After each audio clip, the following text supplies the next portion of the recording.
बिहार के विद्यालयों में गुणवत्तापूर्ण शिक्षा तो छोड़िए पढ़ाई ही नहीं हो रहा है। प्रशांत किशोर। बीपीएससी में भ्रष्टाचार का खामियाजा भुगतना पड़ रहा है छात्रों को। News 9 times. पूर्वी पश्चिमी चंपारण से आशुतोष कुमार बर्णवाल की ब्यूरो रिपोर्ट। जनसुराज पदयात्रा के 56वें दिन प्रशांत किशोर पूर्वी चंपारण के सुगौली से रामगढ़वा की ओर प्रस्थान कर रहे हैं। सुगौली प्रखंड से निकलने से पूर्व रोशनपुर सपहा स्थित जनसुराज पदयात्रा कैंप में उन्होंने स्थानीय पत्रकारों के साथ प्रेस कॉन्फ्रेंस किया। प्रेस कॉन्फ्रेंस के माध्यम से उन्होंने पदयात्रा के अब तक के अपने अनुभव को साझा किया और आगे की रूपरेखा पर भी बातचीत की। जनसुराज पदयात्रा पिछले 7 दिनों से पूर्वी चंपारण जिले में है। इस दौरान पदयात्रा पहाड़पुर प्रखंड से चलते हुए अरेराज, हरसिद्धि, तुरकौलिया होते हुए सुगौली पहुंची है। आज पदयात्रा रोशनपुर सपहा गांव से चलकर खोनरा, मानसिंहा, नकरदेही, बक्सा, लेधियार, रघुनाथपुर, खुटिहरवा, बहुवारी, बगही, सिरखंडी, चैनपुर, रामगढ़वा प्रखंड के बिदिहरवा, मुरला, बेला, सिहोरवा, अहरौलिया, सिसवानिया होते हुए रामगढ़वा प्रखंड के बहुवलिया गांव पहुंचेगी। बीपीएससी समेत सभी सरकारी परीक्षाओं की प्रक्रिया में काफ़ी अनियमितता और भ्रष्टाचार। प्रशांत किशोर।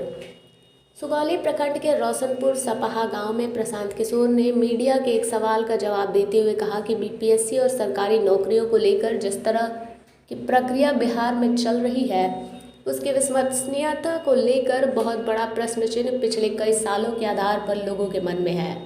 मेरे साथ पदयात्रा में कई लड़के हैं जिन्होंने उस भ्रष्टाचार के दंश को झेला है। कटअप जो जारी हुआ है उसमें विद्यार्थियों का आरोप है कि उसमें हेरफेर किया गया है।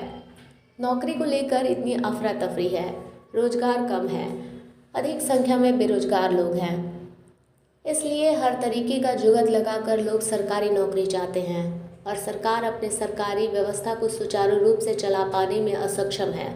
इसके कारण छात्रों को परेशानियों का सामना करना पड़ता है। सरकारी विद्यालयों में गुणवत्तापूर्ण शिक्षा तो छोड़िए पढ़ाई ही नहीं हो रही है। प्रशांत किशोर। बिहार में शिक्षा की स्थिति पर बात करते हुए प्रशांत किशोर ने कहा कि सरकारी विद्यालयों में गुणवत्तापूर्ण शिक्षा तो छोड़िए पढ़ाई भी नहीं हो रही है। मैं हरसिद्धि प्रखंड के तुरकौलिया में विद्यालय में रुका, जहां छात्राओं ने सामने से दिखाया कि उन्हें कैसे मिड डे मील में कीड़े वाली खिचड़ी दी जाती है।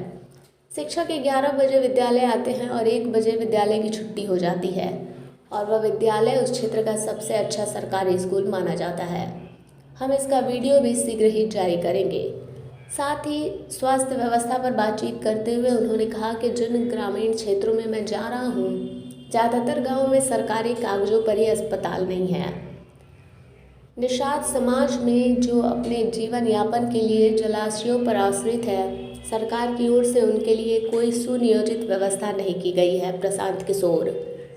बदहाल जलाशयों की स्थिति को उजागर करते हुए प्रशांत किशोर ने कहा कि मल्लाह, निषाद या समाज के जो लोग जीवन यापन के लिए जलाशयों पर आश्रित है, उसका कोई सुनियोजित विकास यहाँ देखने को नहीं मिलता। हजारों एकड़ जमीन में जलकुंभी पड़ा हुआ है। अगर इसे स्वच्छ करके इसका विकास किया जाए तो यह वर्ग जो आय के लिए इस पर निर्भर है, उसको फायदा होगा। और जहाँ विकास भी हुआ है वहाँ प्रभुत्व दबंगों के हाथ में है। पूर्वी चंपारण के अरेराज और पहाड़पुर प्रखंड में बेतियाराज की जमीन पर लोगों का मालिकाना हक नहीं। प्रशांत किशोर। गैर मजरूआ जमीन की समस्या पर बातचीत करते हुए प्रशांत किशोर ने कहा कि अरेराज और पहाड़पुर प्रखंड में जो हजारों एकड़ की गैर मजरूआ जमीन है, जिसका खाता नंबर 82 के नाम से भी जानते हैं, 2016 के बाद बेतियाराज की वह जमीन जिस पर लोगों का मालिकाना हक जो वर्षों से है, उसका दाखिल खारिज नहीं हो रहा है। ये जमीन लोग बेच नहीं सकते, इससे हजारों लोगों का नुकसान हो रहा है। अन्य समस्याओं पर मीडिया का ध्यान केंद्रित करते हुए उन्होंने कहा कि सुगौली मिल से जो पानी निष्कासित किया जा रहा है, बूढ़ी गंडक में इथेनॉल वाला पानी जा रहा है, जिससे जल और वायु प्रदूषण दोनों हो रहा है। इसके लिए हम हर पंचायत में वहाँ की समस्याओं और विकास की संभावनाओं दोनों का संकलन कर रहे हैं। हर पंचायत में जाकर निचले स्तर पर स्थिति को समझने की कोशिश कर रहे हैं। News 9 times. अनियमितता और भ्रष्टाचार के उदाहरण सामने हैं। कट ऑफ जो इस बार ज़्यादा हुआ है, उसमें लोगों का आरोप है कि ये सब मैनिपुलेटेड है। पिछला बीपीएससी अभी हम लोगों ने देखा, उसमें प्रश्न पत्र ही लीक हुए थे। तो बहाली को लेकर, नौकरी देने को लेकर, चूंकि नौकरी को लेकर इतनी अफरा तफरी है, इतनी कम संख्या में नौकरी है और इतने ज़्यादा बेरोजगार हैं कि उसमें हर तरह का जुगत लगाकर लोग किसी भी तरीके से नौकरी चाहते हैं, गलत या सही। और सरकारी व्यवस्था इतनी बेहतर या फुल प्रूफ है नहीं, जिसकी वजह से लोग भ्रष्टाचार के माध्यम से, संबंधों के आधार पर, जातीय आधार पर या जिस तरीके से भी उसमें घुस सकते हैं। जैसे आप देखते हैं कि अगर कोई ट्रेन है जिसमें बोगी या सीट कम है और चढ़ने वालों की संख्या ज़्यादा है तो अफरा तफरी होती है, लोग एक दूसरे की चिंता किए बगैर सही या गलत तरीके से उसके अंदर जाना चाहते हैं। वही परिणाम, वही स्थिति करीब करीब बिहार में दिख रही है, जिसमें लोग नौकरी पाने के लिए किसी भी तरह येन केन प्रकारेण, गलत सही किसी भी माध्यम का उपयोग करके सरकारी नौकरी पाना चाहते हैं।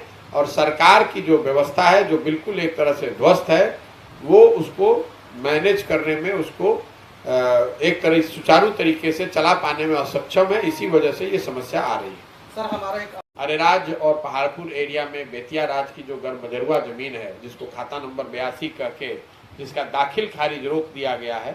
हालांकि तुर्कौलिया और सुगौली में ये बात इतनी चर्चा में सुनने को नहीं मिली, लेकिन 2016 के बाद, खासकर वो अरेराज पर्वत पहाड़पुर एरिया में लोगों ने बताया कि 2016 के बाद बेतिया राज की वो जमीन, जो लोग, जिस पर लोगों का मालिकाना हक दशकों से बना हुआ है, लोग मालगुजारी टैक्स हर तरह का देते रहे हैं, 2016 के बाद वो ज़मीन बेचने का अधिकार उनका खत्म हो गया है या एक तरह से रोक लग गया है, दाखिल खारिज नहीं हो रहा है, जिसकी वजह से किसानों को के मन में एक बड़ी, या ग्रामीणों के मन में एक बड़ी मैं कहूँगा एग्जाइटी है कि ये ज़मीन हमारी, जो हमारे बाप दादाओं की है या हमने खुद खरीदा है, ये ज़मीन अब हम बेच नहीं सकते हैं, इस पर हमारा अधिकार करीब करीब ख़त्म हो गया है।